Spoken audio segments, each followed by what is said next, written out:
and get into social media a little bit more, and we try and do more on it. The more that you can get out there and you can share stuff and you can like it, comment, it just helps to get the word out there.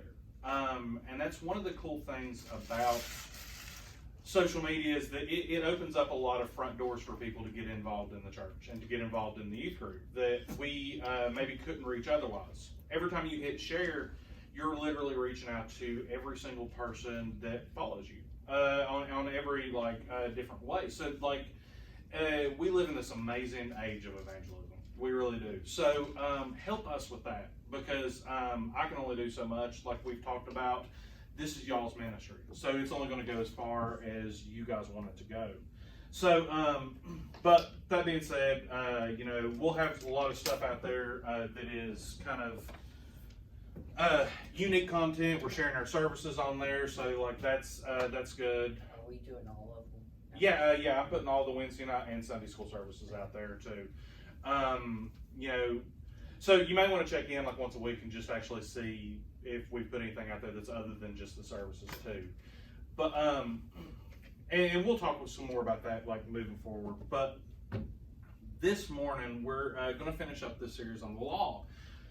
Last week we started talking about the book of Leviticus, the book of Numbers, and then we said today we were going to get to Deuteronomy. And these are books that are they can be like we talked about last week, they can be a little rough just to sit down and read. It's not like you sit down, what's somebody's favorite book in here? Luke, like outside of the Bible. But that's, yes, absolutely, that's awesome. Yeah. Hazelwood, okay. Alicia, what's one of your favorite books? Because you read, you're like me, you read a bunch. So. Hiding Place.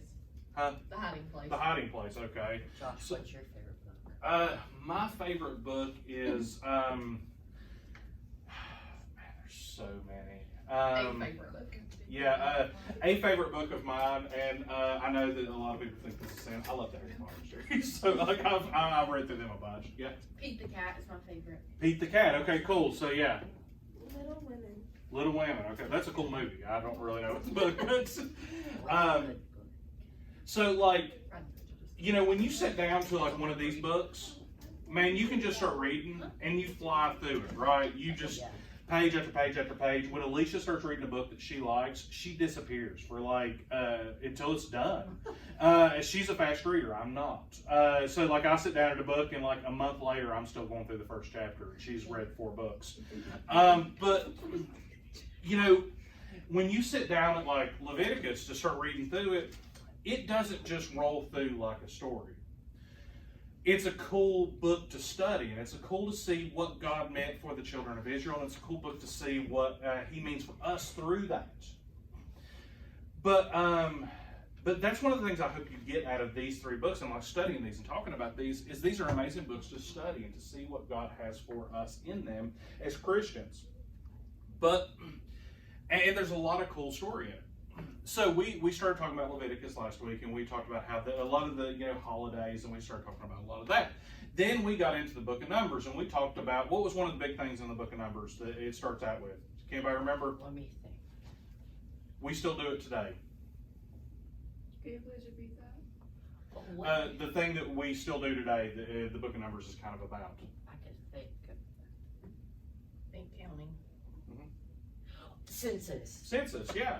The book of Numbers is about 2 censuses, actually. There's a census at the beginning of it where God tells Moses to take account of all the warriors and the children of Israel, because they're about to go over into the promised land, and they were not going to walk over there, and they were not going to walk in the room, or they were not going to walk into the land and like walk up to Angel City and be like, Angel, I know that this has been your land your entire life, but God told me to take this land, so just give it to me. And she's not going to be like, okay, yeah, cool, here's the deed.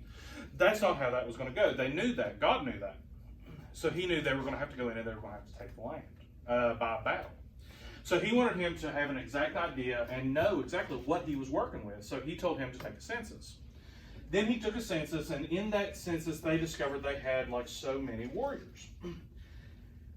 They came to the edge of the land, and Moses took 12 men, and he said, okay, I want you to go over into the land, the promised land, and we want you to spy it out. We want you to check out the cities. We want you to check out the people. We want you to see, God says this land is flowing with milk and honey. I want to see that honey river. I want you to tell me about that. And we talked about that. It's bountiful. It's not actually like a honey river or anything like that, but that'd be cool, wouldn't it? So he sends them over there, and they come back. And when they come back, they look at Moses, and they're like, man, it's everything that you said it was going to be. Man, God, he said it was going to be this, and it's even better than that. But we can't do this. There's no way. Have you seen how ferocious Angel in her city is? She's gonna kneecap us. If we go over there, there's no possible way that we can take this city, except for one man, Caleb. Whenever they asked him, he said, "Dude, let's not wait till tomorrow. Let's go. God said He's going to give us this land." So in this conversation, it's decided that they're not going to go over because it's too hard. And we kind of finished up last week talking about this, that God cursed the original generation because He had promised them all this stuff, and He had given them this promise. He had told them, "I'm going to give it to you," and they didn't have the faith to take what He said He was going to give to them. So He straight up told them. He said, "Listen," He's like, "You're not. No one that came out of Egypt, except for Joshua and Caleb, are going to go into the promised land." So we see this kind of this time frame where they are just kind of existing. There's nothing really going on. They're for 39 years actually, they're just kind of in the wilderness wandering around. And starting in chapter 26 to 36, the end of the book, we see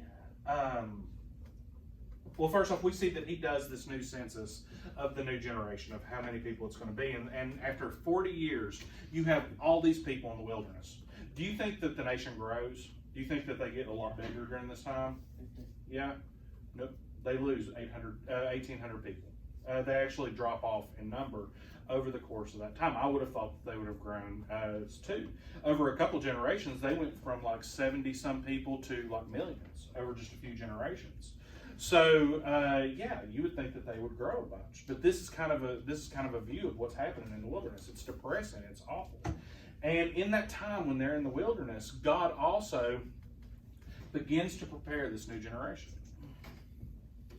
And we see that He does this new census, and during this time in 26:1 through 36:13 through the end of Numbers, we see that He does this new census.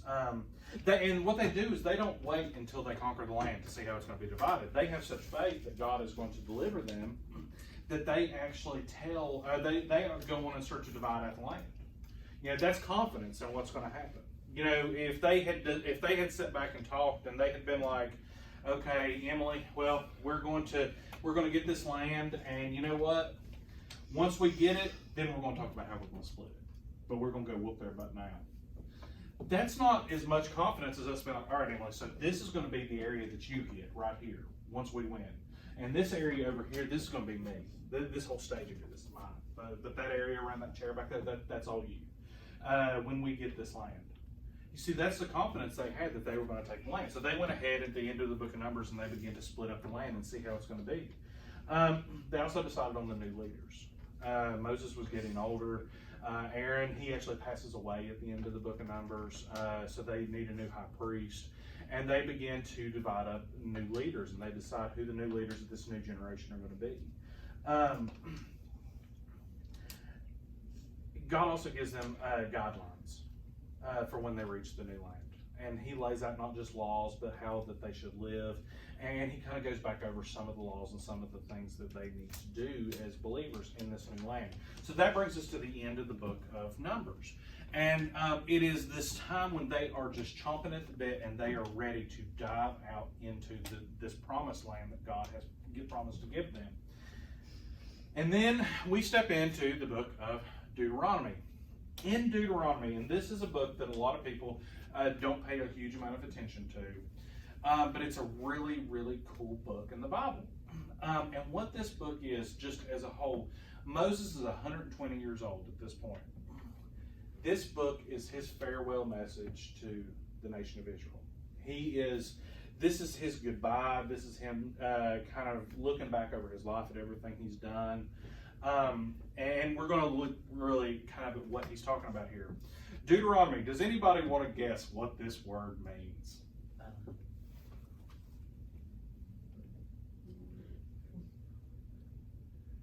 It means nothing like it sounds. Not that it really sounds like anything. I've never seen anyone use the word Deuteronomy in a sentence other than in church. So, laws.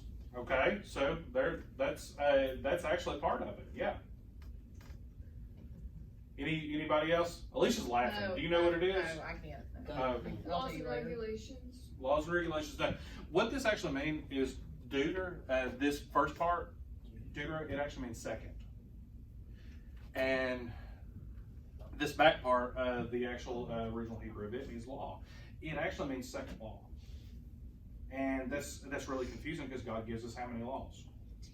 One, actually. He gives us the one set of laws. He gives us the 10 Commandments, but he gives us one set of laws. So they call this book Deuteronomy because it's not a second law, but it's a retelling of the law. In the book of Deuteronomy, Moses covers a lot of what he's already covered and given to the nation of Israel in this book. So it's a retelling of the law. And that kind of comes from this idea in Deuteronomy 17:18. It says, "And it shall be when he sitteth upon the throne of his kingdom, that he shall write him a copy of this law in a book out of that which is before the priests, the Levites." So that comes from this idea of copying the law, this copy of the law. It's this book that's given to this new generation that is about to go and about to take up the promised land, to remind them of what God has done and what God has said. And for some of them to teach them what God has done and said because they just don't know. Yeah. Didn't the older generation have to die before? Yeah. The only people of the older generation that were still alive at this point was Moses, and he was about to die, and Caleb and Joshua, and that's it. So this is one thing that it's important for you guys to get this, and this is important for you guys to kind of like really connect with this book.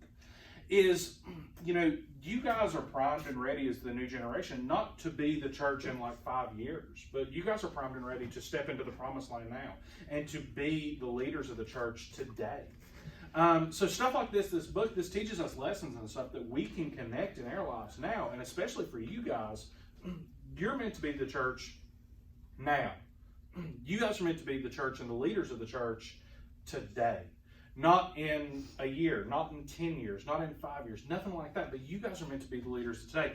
You guys are standing at the edge of the promised land and you're just ready to go in. And the only thing you have to do, so many people are waiting for someone to wave a flag and say go, or someone to holler, all right, now's your time. But the thing is, you guys are all standing at the edge of the promised land, and the only thing that God is waiting on for you to be able to step up and to be able to do what he wants for you to do is this. For you just to step into it. You see, if Israel had in their day, back 39 years before this, if they had come back and had Caleb's faith to be like, dude, let's not even wait till tomorrow, let's do this now, they would have been in the promised land for 40 years enjoying the benefit that God had promised them. And because they didn't do that, do you think, what? They missed out on blessings. They missed out on all these cool things. They missed out on all these great things that God offered for them. So if by you not taking that step into God's promised land in your lives and in the church, you're missing out on blessings in your life. He's still going to accomplish it. He's still going to do these things. But you're missing out on the blessings in your life. You're missing out on opportunities in your life. So everybody in this room today is standing at the edge of something. And God just needs you in faith to step out and say, God said he's going to do it. I'm going to take this land. I'm going to do this. I'm going to be this leader. I'm going to be this person in the church. So that's something that we have to understand. And see, like my job as someone that is a little further along in my faith and is deeply, it hurts me to say, it's a little older. Part of my job is to do kind of like what Moses is doing here, and is to tell you and remind you about what God has already done. in the Bible, in other Christians' lives. So when you see what he's done in other people's lives, it's not that far-fetched that he's going to do that in your life. So he is, God is encouraging you to take that step. And man, it is my prayer this morning that you would do exactly what this new generation in the Bible did, and you would take that step into the land. As we get into this later, you're going to see. It doesn't mean you have to be perfect. They messed up time after time again, but they took a step in the right direction, and then they trusted God. So we need you to do the exact same thing, to take that step into the promised land. So in this, and that's sermon number 1, but in this, we see that there's no real time that passes because this is a speech. Some people say it's like 40 days. Some people say it's like a couple days. Not many people argue that for the most part this book is written by Moses, but at the end of the book it talks about him dying and his funeral, and that's a little hard for some people to grasp that he wrote about his funeral. And I'm kind of one of them. I think that someone kind of wrote the end of that. Maybe Joshua wrote the end of that. I actually read this morning that some people think that the end of this book should be the first part of Joshua, where Moses dies and stuff, but that's neither here nor there. But Moses writes the bulk of this, and there's not much argument because it's Moses speaking to the people. This book is really important because we can see it's quoted over 80 times in the New Testament. We think about how Jesus and like a lot of the apostles quoted Psalms a lot. We think about stuff like that. We see how they quote like Proverbs. We don't necessarily think a lot about them quoting from Deuteronomy, but they quote it over 80 times. And one of the biggest themes in this entire book is love. And that's a really kind of strange thing, because when we think about the Old Testament, and we think about especially God in the Old Testament, we think about, unfortunately, and I mean, this is just reality, we think about wrath. God seems kind of angry in the book of Old Testament. He wipes out a lot of people. He wipes out a lot of lands. He does stuff like that. So he seems very wrathful in the Old Testament. He seems kind of separate from the people in the Old Testament a little bit. There's not the same connection. We see in like the tabernacle, and we'll see in the temple later that only certain people can go to where God is. So there's like this separation. We don't normally talk about the love of God as clearly in the Old Testament as we do in a lot of the New Testament. When we talk about Jesus, when we talk about God in the New Testament, love is one of the first things that pretty much everybody's going to throw out there about God. John even said, God is love. Yes. So we connect that easy in the New Testament, but see, this is where we get our understanding that the God in the Old Testament and the God of the New Testament, same dude. So we see this, that love is used, the word love is actually used in this book over 20 times in this book. So there's a lot of talk about the relationship between God and people and God and the nation of Israel in this book. So it is this cool story about how God loves us and how we're to love God and how we're to obey God. We talk about this all the time, that we're saved not by works. There's nothing I can do to earn my salvation. But once I get saved, the faith I have in God to be saved, man, it should be enough to get me to do something. I struggle with these people that get saved and their life never changes. I struggle with these people that make professions of faith and that there is there's no action, there's no activity in their life. They don't serve God in any way. I struggle with that. So this book tells us in the Old Testament to love God and to obey Him. And that is a theme from Genesis all the way to Revelation, and now even in the book of the Bible of our lives. It's still in there. So those are kind of the three big things. Those are kind of some of the big themes of this. Now, this book is broke up into these 3 sermons, basically. And that's kind of what we're going to look at just the rest of the time on this. So in the book of Deuteronomy, Moses starts out, and remember, this is him talking to a new generation that maybe doesn't know as much about God and what He's done for Israel. So in Deuteronomy 1:1 through 4:43, Moses preaches this sermon about what God has done for Israel. This is something so important that we have to understand, and it's important that we we connect with what God has done in the past. Because, like I was talking about before, when we see what God has done in the past, it's easier for us to have faith that He can do it again. You know, when I see that God has saved somebody that I've been praying for, it's going to make it easier for me to continue to pray for someone else that I want to see saved, right? If I've come across a hardship in my life, if I've come across a hard time in my life, like school, and I'm losing my hair, trying to stress through it, but you know what? Just, a year ago I was praying, God, please get me through this, and you know what? He did. Well, by remembering that He was able to get me through that mess a year ago, when I'm praying for it now, it's easier for me to have faith that God is going to be able to get me through it now and in the future. When I think about family issues that I've dealt with, when I was younger, like when I was your age, and like when my parents got divorced, I didn't even know what prayer was at the time. And I still found myself from time to time praying about stuff. And you know what? God was gracious to me even as a lost teenager. And He got me through that. So when I look at family issues that like, and me and Alicia aren't having any problems or anything, don't everybody's out there like, oh my Lord. No, like when I think about stuff that me and Alicia are dealing with together, it's easier for me to look back and see what God has already got us through. When I'm conscious of that, I can have faith of what God is going to get us through coming up.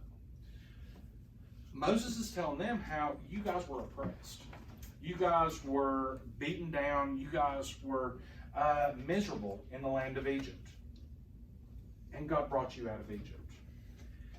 You guys did not have food, or you guys did not have water in the wilderness. And God provided. The entire nation of Egypt was after you. There was going to be a fight that was going to come up that you had no chance of winning. And God split a sea. So if He's done all that, how can we question Him when we approach this new land and the battles that we're going to face? So it's important for you guys, as the new generation, that you understand that it's important that you listen to the stories that have come before you. Whether it's in the Bible, whether it's parents, grandparents, whether it's someone in a pew that's talking, I'll be the first person to say, and Alicia knows that I'm horrible about this, when people sometimes, and I'm not trying to be mean or anything, I'm ADD. And whenever people are talking, I get bad, and I'll just be like, and I will like kind of space out. There's times, and I'm going to confess in front of you guys, okay? There's times when Alicia will be talking to me, and I'll just be sitting there, and I'm like, And I'm like, what that thing? and she's the same way. I'll be talking for like a minute, and I'm like, never mind, I'll just start over. And I'll just start over, because I know that she's not hearing me. But it's important that we listen. Because first off, there's going to be times when you wish you could go back and you could hear the stories that you're being told now. So it's important that you listen to what people are telling you, because it can help you, and it can kind of give you boldness in your faith. And it might not do you anything now. It might not help you in this moment right now, but that story might not be for right now. You see, they might be telling you about a time that God helped them with a financial situation, and you're like, dude, I'm 15. I don't have a financial situation. I'm broke. That's my financial situation. And it doesn't change when you're 36. But, they might be telling you about how God delivered them out of a financial situation, and you're like, oh, whatever. Yeah, this is all person talk. And then, 5 years down the road, you find yourself in a financial situation. And then you remember that time that Josh told you about that story about how God magically made some money appear, and He's actually done that in our lives. And then it's going to help you to have faith in that situation. It's going to give you boldness to maybe pray for something. It's going to give you boldness maybe to have faith and stay strong in something. So it's important that you listen to these messages about what God has done. It's so important that you guys listen to this. So then, Moses' second sermon that he preaches is 4:44 through 26:19, and he says what God expects from Israel. Now for everybody in here, this is the one that most people want to skip over. They're like, I'm all about hearing what God's done for us. I'm all about hearing what God is going to do for us. And then we're like, well, this is what God expects from you. And you're like, huh? What? No. He expects me to do very little, right? No. This is in the book of Deuteronomy where he begins to kind of go over the law and to give the law a second time, because God does expect things from us. In the book of Deuteronomy, and I think it's verses 6, I think it's in chapter 6 and verse 9. I might be wrong on that. But you guys have heard me use this statement a lot. Jesus, when he's asked what the two most important commandments are, does anybody remember what those are? Oh, yeah. God. Do what? Speak up. Honor God. Yes. And what's the second one?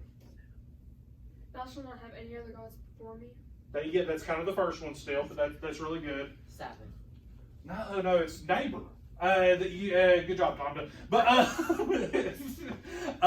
no, Jesus, when he's asked what the most important commandment is, he gives them two, and he says, "Love the Lord your God with all your heart, with all your soul, with all your body, and love your neighbor as yourself."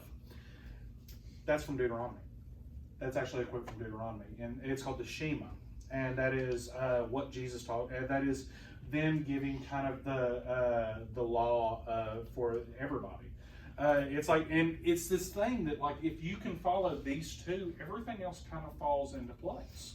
If you can love God with everything in you, and if you can love your neighbor the same way that you love yourself, or even more, you don't really have to worry about the rest of this stuff. It just kind of falls into place. And so in the book of Deuteronomy, in what he expects from Israel, he gives that statement. And and like I said, it's called the Shema. That is not something that's really like talked about a huge amount, but it's this huge thing. If you would say that to someone who practices the Jewish faith, man, they would know exactly what you mean. That is their John 3:16. That's a really good way to look at it. You know, if I tell you John 3:16, the bulk of this room can quote it. You know, the bulk of this room knows exactly what I'm talking about, even if you can't quote it. If you talk to even a somewhat practicing Jew, and you mention the Shema to them, they're going to know exactly what you're talking about, because to them, this is the main event. So he then tells them what to expect, what God expects from them. Then at the end of the book, he goes in and he begins to talk about what God is going to do for Israel when they go into the land of to the promised land. When he tells them what, there's even some stuff about what's still going to come, even for us. There's stuff that we can gather about what's going to happen in the future for us as believers. So there's a lot in this book, and there's a lot more than we give it credit for. When we just skim books of the Bible and we just get in here and we're like, okay, got that, and we just roll through this and we skim through it, we miss so many cool things, and we miss so much stuff that can really help us as believers. So this kind of finishes up the law and the books of the law. Now, for the rest of the Old Testament, pretty much, we're going to be starting the series on like the history, because what a lot of people don't understand is like the book of Psalms, the book of Proverbs, those actually fall into a historical place in the Bible. For the prophets, we look at them as, well, they come at the very end of the Old Testament, right? So that's the last thing that happens. No. So we're going to be talking a lot, like we're going to be in like the history for a while in the Bible. So yeah. Didn't you forget the last one? Like what God would do for Israel? No, I just talked about it for just a second though. Like of kind of what we're going to be like. There's a lot of stuff in it that's like we're going to what he's going to do for Israel in the upcoming land, and there's a lot of stuff that there's even some stuff about what he's going to do for us, like even as Christians in the future that still hasn't happened. But it is he promises a future for his people, and that's kind of what Moses hits in this last thing, and then Moses passes away at the end of that. But then we're going to get in. We'll start kind of into the historical books. One thing about where we start next week, and Alicia, if you want to go and cut that off. One thing we would like when we start next week that we're going to hit is that we will not be going in just order of the Bible. Completely starting next week. There will be some times where we jump around a little bit and go from place to place, because the history books, like the historical books in the Bible, they're not totally chronological. So we're going to talk more about story than just the order, kind of starting next week, and we'll be